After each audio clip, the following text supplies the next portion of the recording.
Porém, meus irmãos, nós vimos também no capítulo 4 de Efésios, não é? E a partir do versículo 17, eu queria estar iniciando o estudo da palavra de Deus neste momento, a partir do capítulo 4 e do versículo 17 da carta de Paulo aos Efésios. O texto diz: "E digo isto e testifico no Senhor, para que, repito após mim, não andeis mais, como andam também os gentios." Agora diga assim: na vaidade do seu sentido. E qual era esse sentido que Paulo estava falando, que os gentios estavam andando nesta vaidade? Versículo 18, ele vai dizer: entenebrecidos no entendimento, separado da vida de Deus, pela ignorância que há neles, pela dureza do seu coração, os quais, havendo perdido todo sentimento, se entregaram à dissolução, para com avidez cometerem toda a impureza. Agora o versículo 20, repito após mim: mas vós não aprendeste assim a Cristo. Diga amém, irmãos. Glória a Deus. Então, os irmãos, observem que, mais uma vez, eu quero trazer esse entendimento que nós estamos a estudar a carta de Paulo aos Efésios, não é? Com o tema: a igreja em Cristo, um novo mundo. Amém, irmãos? Então, em Cristo, a igreja vive um mundo novo, um novo mundo, não é? E observe de que esta carta de Paulo aos Efésios, nós aprendemos aqui, mas não me custa estar repetindo, como disse Paulo, é bom a gente repetir para que haja o melhor entendimento. Amém, irmãos? Então, esta carta de Paulo aos Efésios, ela foi escrita com uma das finalidades desta carta, era justamente fazer com que os judeus entendessem que os gentios também eram salvos pela graça, não é? Que não somente os judeus tinham a dádiva da salvação, mas, quando Paulo escreve essa carta, em primeiro lugar, ele traz a ideia de ensinar aos crentes judeus de que os gentios, em Cristo Jesus, eles também alcançam a salvação. Por isso que ele disse: pela graça sois salvo, por meio da fé. Isto não vem, é um dom de Deus. Então o apóstolo escreve essa carta primeiro com esse entendimento, para fazer os crentes judeus entenderem que a salvação é pela graça e que os gentios também são portadores desta graça de Deus. Porém, o apóstolo também, ele escreve essa carta para os gentios, não é? Então, em suma, ele escreve esta carta para a igreja, porque a igreja é formada de judeus e gentios, não é? Esta é a igreja de Cristo, não é? A igreja que chamamos de a Universal Assembleia dos Santos. Ela é formada com gente de toda a tribo, raça, cor, nação. Não é verdade, irmãos? Não tem distinção de pessoas na igreja. Então, o apóstolo Paulo, conforme o entendimento da época, gentios eram todos aqueles que não eram nascidos na nação de Israel, não é? Então, todo ser humano que não era nascido entre os judeus, que não era judeu, era chamado de gentios, não é? Então, hoje, nós, aqui em África, nós somos gentis, não é? Os irmãos da América são gentis. Os irmãos da Europa são gentis. Os irmãos da Ásia são gentis. Os irmãos da Oceania são gentis. Então, todos os irmãos de toda parte do continente, de todos os continentes, que não for do Médio Oriente, de Israel, do Estado de Israel, eles são gentios, não é? Então, nós somos gentios. E o apóstolo Paulo está tentando, no seu tempo e nos dias de hoje, pelo Espírito Santo, fazer entender de que a salvação em Jesus Cristo não é só para os judeus, mas sim também para os gentios, porque João Batista disse: eis aí o Cordeiro de Deus que tira o pecado do mundo. Bendito seja o Senhor. Agora observe de que, quando os gentios, veja como tratar com o ser humano é difícil, irmão. Não é difícil? Veja bem, o apóstolo Paulo estava tentando fazer os judeus aceitarem e entenderem os gentios na congregação dos salvos, que é aí a igreja. Não é? O apóstolo Paulo estava fazendo com que os judeus entendessem. Pois bem, por outro lado, veja como a coisa é difícil, irmão. Por outro lado, os gentios achavam que o evangelho que Paulo pregava era tão liberal que eles passaram a ser libertinos. E liberal por quê? Pense aqui. O Senhor Jesus, em Mateus capítulo 11, ele disse assim: vinde a mim, todos vós que estáis cansados e sobrecarregados, e eu vos aliviarei. Tomai sobre vós o meu jugo e aprendei de mim, que sou o quê? Manso e humilde de coração, e encontrarei descanso para vossas almas. Aí ele disse: o meu jugo é suave e o meu fardo é leve. Pois bem, o que é que acontece aqui? É que os gentios achou o jugo de Jesus tão leve que inverteram a situação. Por que o jugo de Jesus era leve? Porque Jesus estava fazendo uma comparação em relação ao jugo da lei. Não é? Ao jugo da lei. Porque, sob o jugo da lei, nenhum homem era capaz de ser salvo. Porque a Bíblia diz que quem tropeçar no tio ou em um jota da lei já é réu do juízo. Então, quem poderia ser salvo pela lei? Alguém era capaz, irmãos? Não. O Senhor Jesus, ele foi o único ser humano que pôde cumprir todos os desígnios da lei. Foi o Senhor Jesus. Agora, quando ele observa para nós, seres humanos, ele entende que nós não tínhamos condição de carregarmos o fardo da lei. Por exemplo, na lei estava determinado, não é? A gente vai ver que o Senhor Jesus, ele estava muito em choque com as leis cerimoniais que os judeus queriam vivenciar.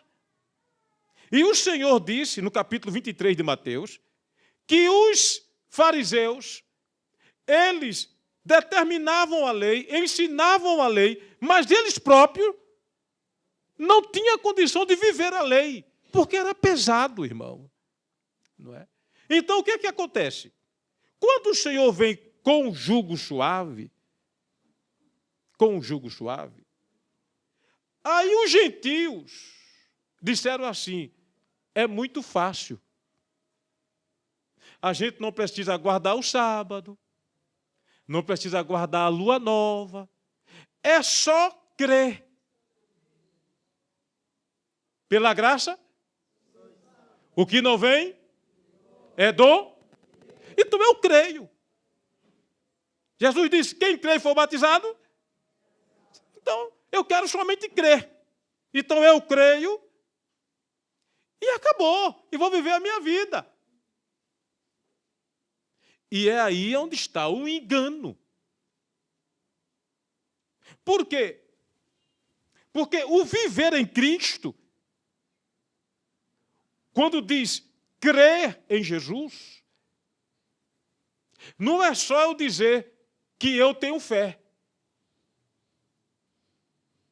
O apóstolo São Tiago, ele disse que a fé sem as obras é morta. Aí os irmãos podem aqui agora entrar em confusão. Paulo diz que nós somos salvos pela graça e não pela fé. Ou melhor, pela fé e não pelas obras. Efésios 2:8. Mas Tiago está dizendo que a fé sem as obras é morta. Então, calma lá. Quem é que salva? É a fé ou as obras?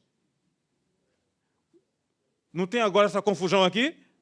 Porque um diz que é fé e não obras. Outro diz que é obra e não fé. O que está acontecendo aqui? O que a gente tem que entender aqui é o contexto. Quando Paulo estava dizendo que a fé é que nos salva, isso é dom de Deus, Paulo está dizendo que para alguém ser salvo, não pode nenhum outro homem, nenhum ser humano, ele pode fazer uma obra que venha produzir nele a salvação. Você entende isso aqui? Não é? No Salmo 49, por gentileza, abra sua Bíblia, por favor. Salmo 49. O salmista deixa muito claro o que Paulo quis ensinar, não é? Salmo 49. Esteja junto comigo nos versos 6 a seguir. Salmo 49 e verso 6 a seguir. Diz assim: aqueles que confiam na sua fazenda e se gloriam na multidão das suas riquezas, nenhum deles, de modo algum, pode remir ao seu irmão ou dar a Deus o que, irmãos? O resgate dele, pois a redenção de sua alma é o que, irmãos? Caríssima. É caríssima. E os seus recursos se esgotariam antes. Você entendeu isso aqui? Diga amém. Era isso que Paulo estava dizendo. Que ninguém tem condições de pagar pela remissão. Ninguém tem condições de fazer uma obra tal que diga assim, eu vou ser salvo por causa dessa obra. Não é assim. Porque aí, quando o Senhor Jesus estava ensinando, os discípulos disseram assim, Senhor, então é impossível alguém ser salvo. Aí disse Jesus assim, para os homens é impossível, mas para Deus não há impossível. Por quê? Quem salva o homem é Deus. A nossa salvação vem de Deus. É de graça. Bendito seja o nome do Senhor. Não é verdade, irmãos? É de graça. Ninguém de estar aqui testificando na salvação e dizendo assim, eu gastei 1 milhão de meticais para ser salvo. O texto está dizendo que esse dinheiro não vale nada. Não tem força para comprar a salvação. Foi isso que Paulo estava dizendo. Nenhuma obra que eu fizer para promover em mim a salvação, ela consegue. Porque a salvação, ela é por intermédio da graça. É a vontade de Deus. Quem é a salvação? É Deus em Cristo Jesus, alcançando a nossa vida. Amém, irmãos? Pois bem, mas Tiago disse, você tem fé. Então, quantos de nós aqui cremos em Jesus? Estou vendo 1, 2, 3, 4, 5, 6, 7, aleluia. Agora pegou fogo o negócio aqui. Não é? Aleluia. Então, todos nós que estamos aqui, cremos em Jesus. Amém? Aleluia? Pois bem. Eu estou lá fora. Estou lá no BIM. Estou lá no mercado. Aí alguém passar por mim e me olha. Ele vai saber que eu sou crente? Não. Ele vai saber que eu sou crente? Não. Ele vai saber que eu sirvo a Jesus? Não. Mas aí, quando a gente começa a conversar, a nossa fala vai nos... Diga amém por isso. Agora, por que é que a nossa fala vai nos denunciar? Porque eles vão entender que mesmo eu sendo macua, xangana, seja quem for, mas a nossa língua não é a mesma. Ainda que o dialeto seja a mesma, mas a língua não é. A língua é diferente, é língua de crente. E eles vão entender pela diferença da fala. Lembra de Pedro? Na noite que Jesus foi traído por ele, alguém disse, tu és um dele, porque a tua fala indica isto, a tua forma de falar indica que você estava com ele. Irmãos queridos, é isso que Tiago está dizendo. Se eu creio em Jesus, as obras que eu tenho que fazer são aquelas que Jesus me ensinou a fazer. Não, eu creio em Jesus, mas eu ando de qualquer jeito. Então esta fé é morta. Porque ela não vai ter obras que designe, que mostre. Por quê? A fé é abstrata. Diga amém. Amém. Quem consegue ver a fé? Ninguém. Agora, como é que o mundo vai ver a fé em mim? Através de quê? Através das minhas? É justamente isso. Então, eu não vou fazer obra para a salvação. Eu vou fazer a obra porque eu sou salvo. Estamos entendidos aqui? Dito isto, voltamos para Efésios 4:17. Efésios 4:17. Paulo vai dizer, e digo isto e testifico no Senhor. Aí ele vai dizer, para que não andeis mais como andam também os outros gentios, na vaidade do seu sentido. Então, o que é que Paulo está orientando aqui? Aos gentios. Lembra que eu disse aos irmãos no princípio da minha fala que os gentios acharam também o evangelho mais fácil? Não é? Mas, Paulo disse, vocês estão equivocados. É verdade que vocês não vão viver embaixo do jugo da lei.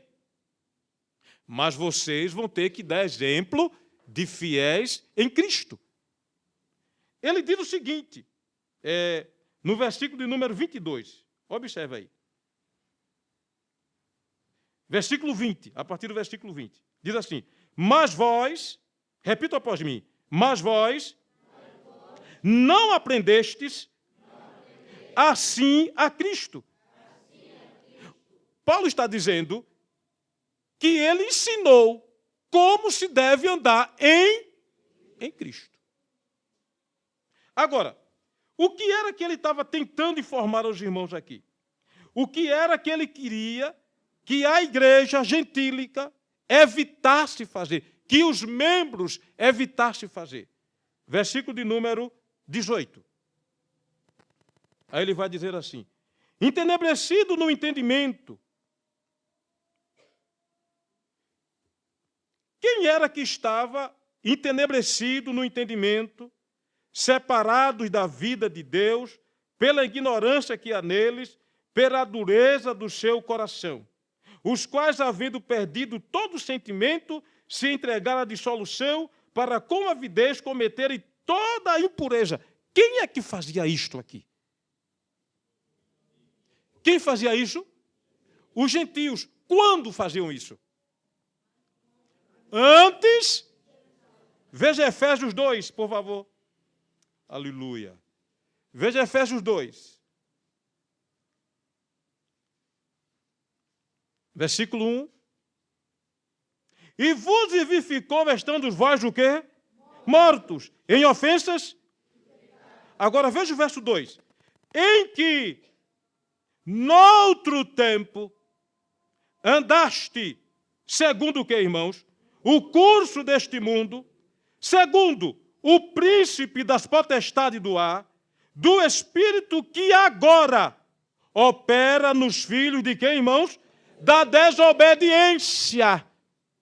Então, Paulo está dizendo que Deus já nos tirou. É isso. Deus já me tirou daí. Por isso ele disse, vos vivificou.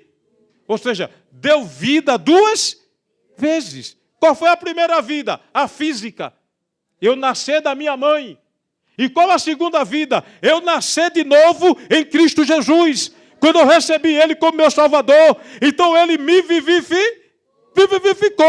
E para os vivificados, aí Ele vai dizer assim, tudo agora se faz novo. E as coisas velhas, como é aquele corinho? Cante comigo. Mas vamos cantar forte, vamos lá? 1, 2, 3. Mas eu quero ouvir cantando. Agora, vamos lá? Dizazayupiona, eziwagao, da chocho yeye, eziwagao, da chocho yeye. Diga amém. Passou? Eu vou repetir aqui. Passou. Paulo está dizendo. Volte para Efésios 4. Versículo 17. Digo isso e testifico no Senhor, para que não andeis mais. Isso quer dizer que alguém estava? É isso. Ele disse, não andem mais, como andam também os outros gentios. Deus já tirou vocês dessa vida. Amém. Então não ande mais com essa vida. E que vida? E por que os gentios andavam daquele jeito? Primeiro, volte comigo para Efésios 2. Efésios 2. Ele vai dizer assim, em que no outro tempo andaste, repita após mim, segundo o curso deste mundo. Repita comigo. Segundo o príncipe das potestades do ar, do espírito que agora opera nos filhos da desobediência.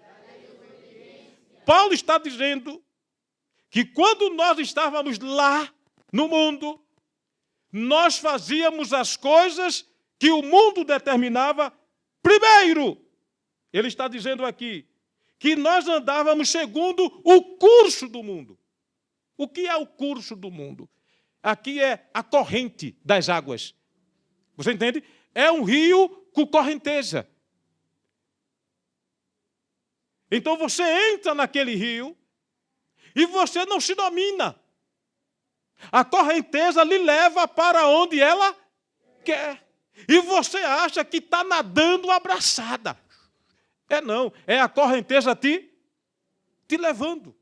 E muitas vezes tem uma pedra, um pau, não é? E você não tem força para vencer a correnteza e bate lá e se fere, mas você está gostando, eu estou no rio, o rio está me levando. Paulo está dizendo, irmãos, que aí quem vive no mundo, ele não vive por si próprio, ele vive pelas coisas que o mundo, o sistema determina. O curso deste mundo é a mesma coisa que ele falou em Romanos 12. Vamos ver lá, por favor. Veja Romanos capítulo 12. Romanos capítulo 12. Versículo 1 e 2.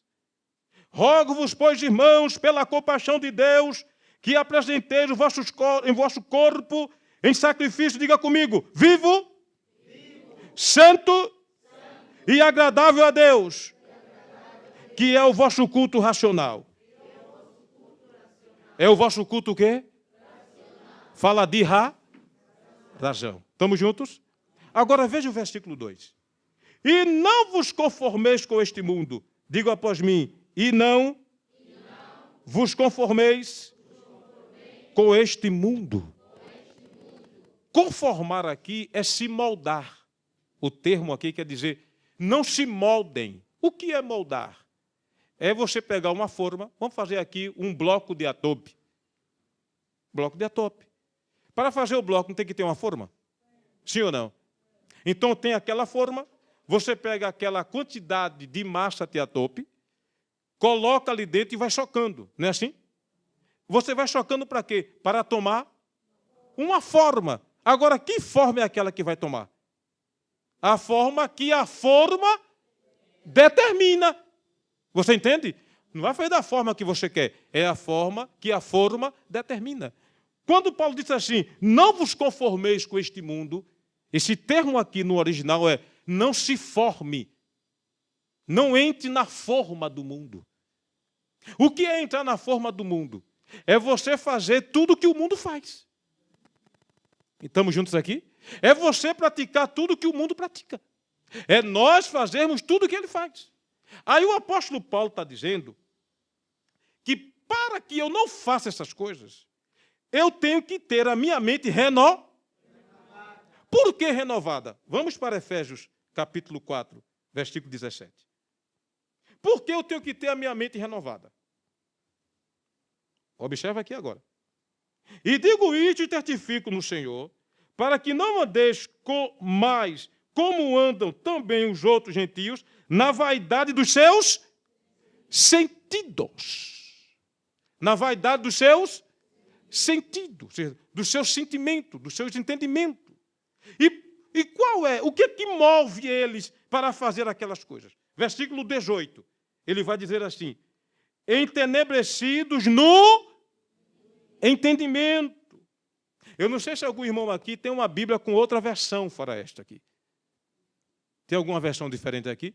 Sidney, leia por gentileza essa versão aqui, você tem aí, versículo 18, leia lá.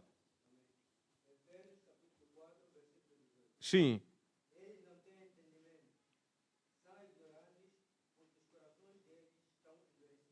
Os irmãos entenderam aqui? Obrigado, Sidney. Eles não têm o quê? Não têm entendimento por quê? Porque o coração está endurecido. Agora, irmãos, preste bem atenção e veja como isso é sério. Se eu faço as coisas que o mundo faz, eu vou estar com a minha mente renovada? Não. Eu vou estar com a minha mente semelhante à mente de uma pessoa que tem o seu coração endurecido. Os irmãos estão entendendo aqui? Não é? Por que Tiago disse assim, olha, mostre que você tem fé com as suas obras. Então, se eu creio que Jesus é Salvador, se eu digo que amo a Jesus, ele diz assim, vós sereis os meus amigos, se fizerdes o que eu vos mando. Aí eu pergunto, Jesus mandou se prostituir? Jesus mandou adulterar? Jesus mandou ter 2 casamentos? Efésios capítulo 4, versículo de número 19. Os quais, havendo perdido todo o sentimento, se entregaram à dissolução. Lê aí, Sidney, na tua Bíblia. Como é que diz? 19.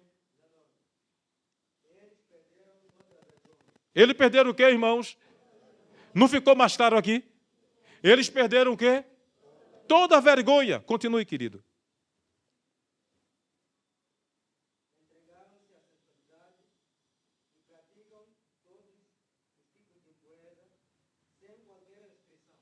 Diga misericórdia. Obrigado, Sidney.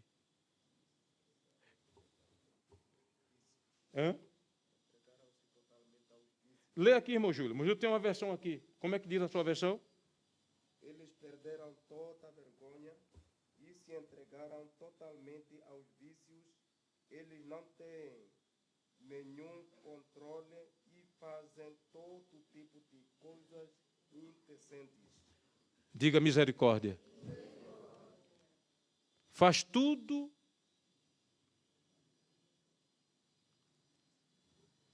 Aí o que é que acontecia? Os gentios achavam que em Cristo tinha tanta liberdade que poderia fazer tudo. Ah, não, eu sou salvo pela graça.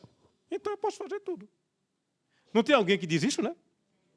Ah, tem igreja muito rígida, muito dura. Não precisa disso tudo, não. Nós somos salvos pela graça. Nós somos salvos pela graça, mas não de graça. Porque alguém pagou o preço. E quem pagou o preço foi o Senhor Jesus. E esse preço que ele pagou dá a ele a autoridade dele dizer a Gerson Gila, ande como eu quero que você ande. E para eu provar que amo a ele, eu tenho que andar como ele me pede que eu ando. E não como o mundo me oferece. Sabe, jovem, adolescente, criança, papais e mamães, porque lá na escola, no emprego, na faculdade, o mundo, ele tem a forma deles agirem. Sim ou não? E eles querem ditarem esta forma para você. Aí é onde você vai dizer, aqui não. Por que não? E tu é melhor do que eu? Melhor não, eu sou diferente. Eu sou diferente. Eu não sou melhor, mas eu sou diferente. E é diferente por quê? Porque eu sirvo a Jesus de Nazaré. E as minhas obras vão denunciar que eu sou salvo. Fulano de tal, entra aqui nesse negócio aqui, ó. O caminho aqui é mais curto. E outra coisa, a gente vai pegar 300 aqui, 500 ali. Entendeu? É só assinar aqui, rapaz, é besteira. Eu não. Pronto, agora vem.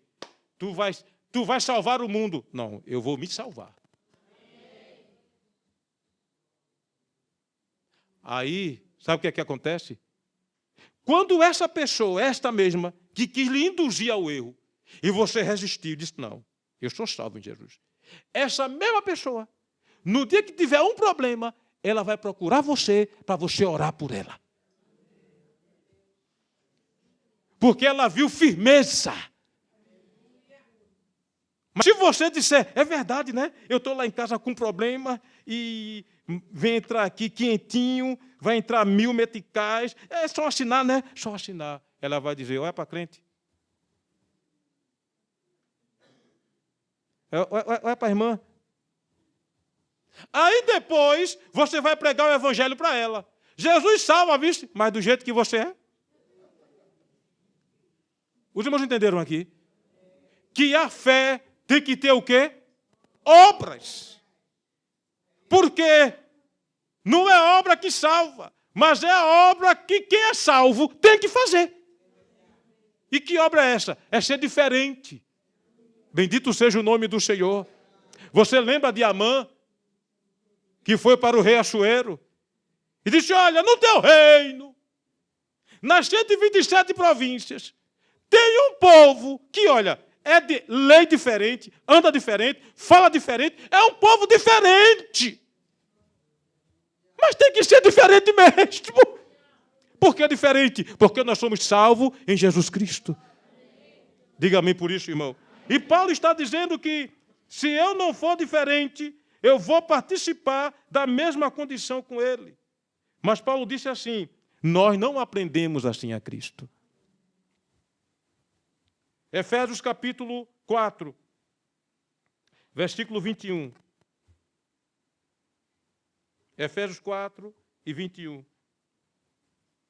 Se é que o tendes ouvido, e nele foste o quê, irmãos? Ensinados. Qual é o papel do ministério? Qual é o papel do ministério? Então, Paulo está dizendo aqui que o papel dele, ele fez. Você entende isso aqui? Ele está dizendo, e se é que tendes ouvido, e nele foste o quê? Ensinados, como está a verdade em quem? A verdade está no mundo? A verdade está no mundo? Irmão, isso aqui é muito sério. A verdade está na cultura? Está na tradição? Eu vou repetir, está na tradição.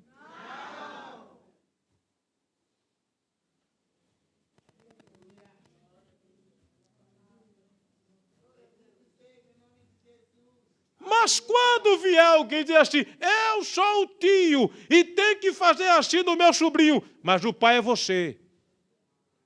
No meu filho, não. Mas por que no teu filho não? Porque o filho é meu.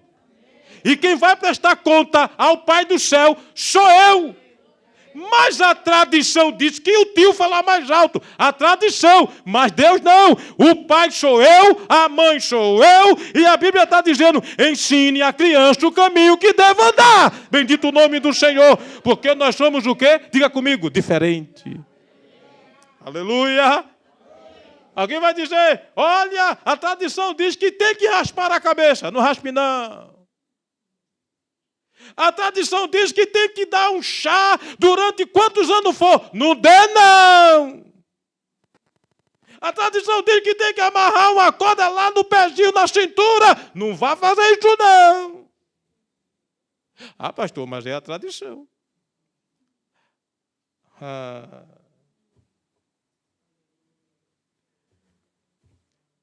Versículo 22. Versículo 22. Graças a Deus que não foi o pastor Gila que escreveu isso. Está escrito que, repita após mim, que quanto ao trato passado, aí eu pergunto, que trato passado é esse, irmão? É o que, irmão Júlio? Era quando eu não tinha Jesus. Você entendeu? Era quando eu era governado pela onda do mundo. Eu era formado pelo mundo. No trato passado. Quanto ao trato passado? Aí diz o texto, vos despistes. Vos despojeis. De quem? Do velho homem. O que é despojar? Sidney, lê lá na tua Bíblia para ficar mais claro aí na mente dos irmãos. Irmão Celeste, vou ter um secretário novo, viu? Lê, Sidney. Leia lá. Sim. Sim. Já viu? Obrigado, querido. Aleluia. Aleluia. Que Deus abençoe a igreja do Senhor. Amém. Para que nós possamos ser, diga comigo, edificados. Aleluia. Amém. E eu serei edificado a partir do momento que eu escuto a palavra e faço o quê? Davi disse, escondi a tua palavra no meu coração, para não... Diga amém por isso. Amém. Então, meus irmãos, nós aprendemos de que nós temos que verdadeiramente entender que o que se faz lá fora, Paulo disse que até mencionar entre nós é torpe. E eu quero concluir esse texto, esse estudo, esta palavra, com o versículo 29, Efésios 4 e 29. E eu quero concluir com este entendimento. Está escrito, repitam após mim, não saia da vossa boca, nenhuma palavra torpe, mas só o que for boa,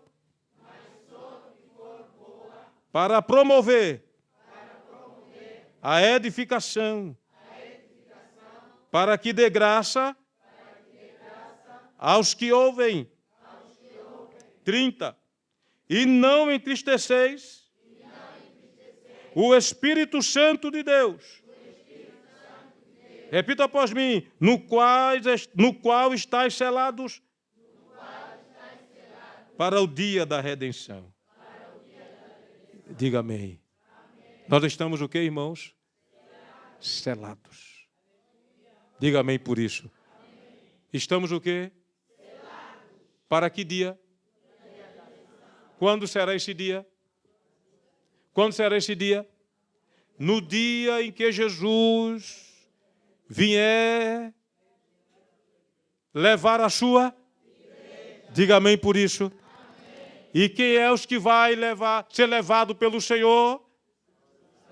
Quem é? Os? E os santos têm o quê? Os santos têm o quê? Tem um selo. Diga amém. E que selo é esse? O Espírito Santo. Ele é o quê? O selo. O selo de quê? Que nos garante a salvação. Bendito o nome do Senhor. Agora, lembre-se que o Espírito Santo é uma pessoa. Ele é o quê, irmãos? Ele é uma pessoa. Ele é dotado de sentimentos. Porque ele é uma... Aí o texto está dizendo aqui, não... E o que é que eu faço para não entristecer ele? É fazer as coisas que eu aprendi em Cristo Jesus. Diga amém por isso. É ter a minha mente o quê? É não ser moldado pelo... Diga amém por isso. Se eu tenho essas características, o Espírito Santo está comigo. E como é que nós sabemos disso? Paulo disse em Romanos, e eu vou concluir aqui, Romanos 8,14. Abra sua Bíblia e vamos fechar o entendimento com esse texto. Romanos, capítulo 8, e o versículo 14.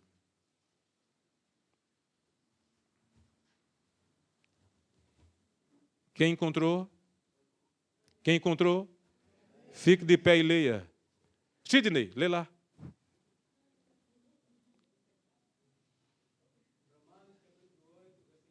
Como é que diz?